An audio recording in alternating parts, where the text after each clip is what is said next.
4 jenis investasi properti yang paling menguntungkan. Dilansir dari berbagai sumber, bisnis properti tentu merupakan bisnis yang paling menguntungkan karena properti mengalami fluktuasi harga cenderung naik setiap saat. Jenis paling menguntungkan dan peluang bagus bisnis properti adalah 1. Kos-kosan. Kos-kosan adalah bisnis menggiurkan dari jenis properti lainnya, tetapi ada kelebihan dan kekurangannya saat menjalani bisnis kos-kosan. Bisnis sewa kamar dan kos merupakan salah satu dari sekian banyak model bisnis properti yang menjanjikan. Oleh karena itu, perusahaan yang satu ini menjadi salah satu primadona di mata para pebisnis dan investor pada umumnya dan bukan lagi bisnis kos-kosan yang menjanjikan keuntungan modal jangka panjang dan meninggalkan bisnis tersebut untuk anak cucu. Tidak perlu ragu untuk memulai bisnis kos terutama di kota-kota besar yang dekat dengan kawasan perkantoran, pusat pendidikan dan pusat perbelanjaan. Hal ini dikarenakan permintaan akan kamar kos di daerah tersebut biasanya sangat tinggi, dan masyarakat lebih memilih untuk menyewa kamar kos yang lebih dekat dengan lokasi kerja atau kampusnya jika rumahnya jauh dari lokasi kerja atau kampusnya. Kelebihan bisnis kos-kosan. 1. Investasi minim risiko. Bisnis kos dapat digambarkan sebagai kerugian minimal atau risiko rendah. Mengapa? Harga tanah, bangunan dan rumah cenderung stabil, sehingga harga rumah akan terus naik, namun tidak secepat harga saham. Harga properti tidak terlalu dipengaruhi oleh kondisi perekonomian negara. Meski perekonomian tengah lesu, tetapi harga properti akan tetap stabil. Kestabilan yang ditawarkan inilah yang membuat pebisnis kos-kosan bisa tidur nyenyak meski perekonomian tengah turun. Terlebih jika sobat menyewakan kos-kosan eksklusif, maka harga sewa bisa bersaing sehingga keuntungan yang akan diraup pun bisa semakin berlipat ganda. 2. Penghasilan jangka panjang. Penghasilan akan terus mengalir selama rumah kos tetap berdiri kokoh dan kamar kos terisi semua. Jika kos berada di lokasi yang strategis, kemungkinan akan terus penuh, dan selama kos penuh, Anda perlu menikmati waktu sambil melakukan aktivitas lain. Namun, sesekali perlu perawatan rutin. 3. Minim biaya perawatan. Keunggulan lain dari bisnis ini adalah bangunan selalu terjaga dengan baik dibandingkan dengan rumah kontrakan. Penghuni kos biasanya adalah para lajang muda atau pasangan muda sehingga bisa lebih terkontrol. Berbeda dengan rumah kontrakan yang biasanya penghuni belum tentu peduli dengan perawatan rumah. 4. Keuntungan modal tinggi. Sebagai properti yang terus menghasilkan cuan, rumah kos tentu memiliki nilai jual kembali yang jauh lebih tinggi daripada nilai awalnya. Hal ini yang membuat bisnis kos-kosan sangat diminati para pembeli baru karena mereka memahami modalnya akan cepat kembali. Rumah kos juga merupakan investasi yang bisa diwariskan ke anak cucu nantinya. 5. Penghasilan lainnya.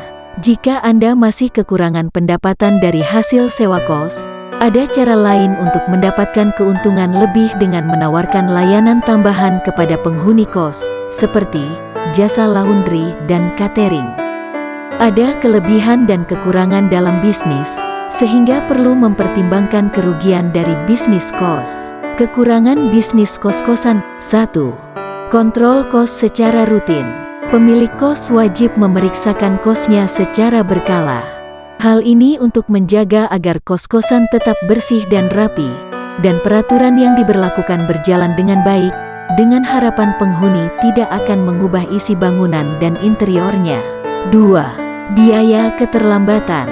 Memang kondisi ekonomi setiap orang berbeda-beda, dan ada penghuni kos yang terlambat membayar biaya kos jika penghuni kos itu adalah mahasiswa. Karena siswa tidak memiliki penghasilan sendiri dan masih menunggu uang orang tua.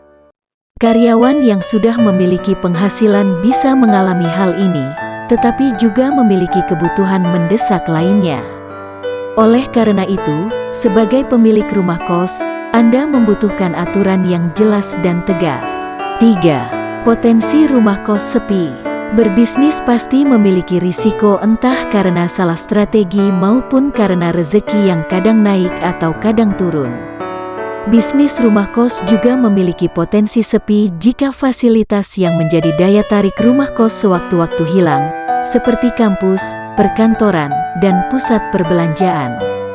Jika salah satu dari ketiga hal tersebut tutup atau berpindah ke tempat lain, bisa saja kos menjadi sepi. Untuk itu, perlu melakukan riset sebelum memulai bisnis kos minimal 20-30 tahun ke depan. Atau mungkin juga karena kurangnya perawatan sehingga rumah kos terlihat tidak menarik sehingga penghuni perlahan mulai meninggalkan untuk menyewa kos lain di sekitarnya.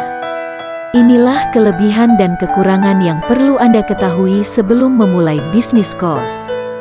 Hal ini akan memungkinkan Anda untuk mendapatkan manfaat yang maksimal dan tentunya terhindar dari hal-hal yang tidak diinginkan.